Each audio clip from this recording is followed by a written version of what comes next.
This is actually a really great question. And I feel like people don't talk about stuff like this a lot.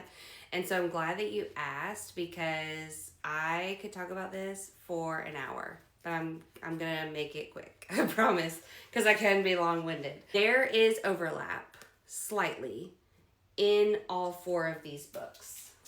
Okay, Stitches to Go, Next Level Needlepoint, and then Needlepoint, a Modern Stitch Directory. There's overlap across all four of them.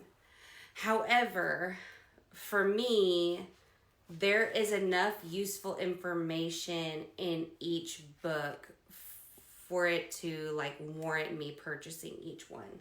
For example, in A Stitch in Time, she gives you the stitch, a chart. Then she gives you suggested use, which is baskets, clothing, clouds, fabric, grass, landscapes, sand, snow, soil, stone. And then she shows you 3 different examples of what it looks like.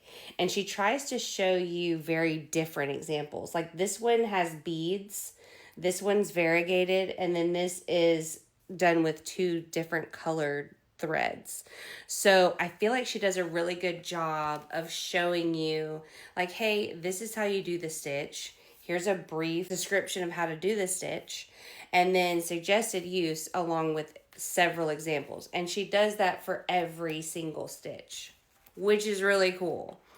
Then if you go to the back of the book, she walks you through birthday plaid, provides you with a chart to help you, plan your birthday plaid, which is really nice. And she has a thread ply list with a list of every brand and how many strands do you need for 18, how many strands do you need for 13, which I think is really cool.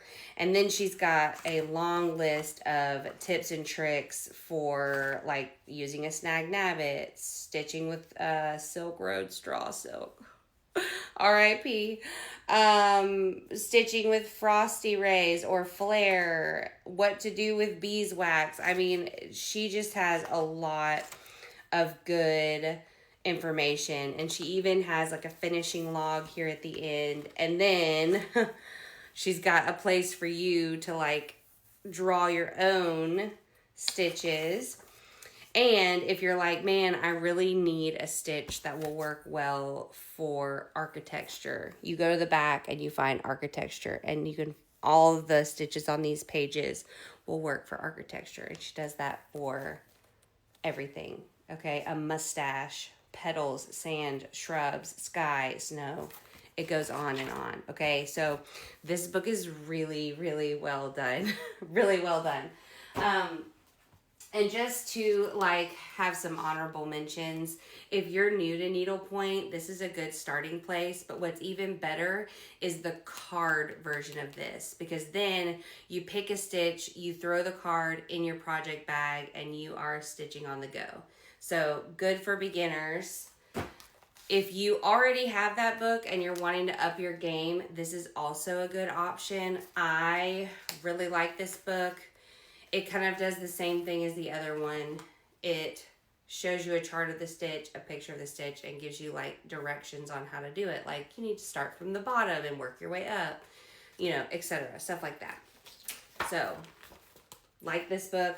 And then if you just want a dictionary of really awesome stitches, then you need Stitches to Go. And look, it's super thin. This can be thrown in a project bag. It is not as detailed as the other books, but it is full of stitches. And you just kind of have to, you got to figure it out, okay? Because it just gives you the mesh and then the stitch, and then it has numbers. So I'm looking at them sometimes like, what am I doing? But I typically figure it out. And once I found a stitch in here that I really like, sometimes I'll just Google it or look it up on TikTok, and somebody has, somebody has a tutorial on how to do it. So I recommend all 4 books, but this book, it stands out on its own. I'm telling you, it's worth the hype.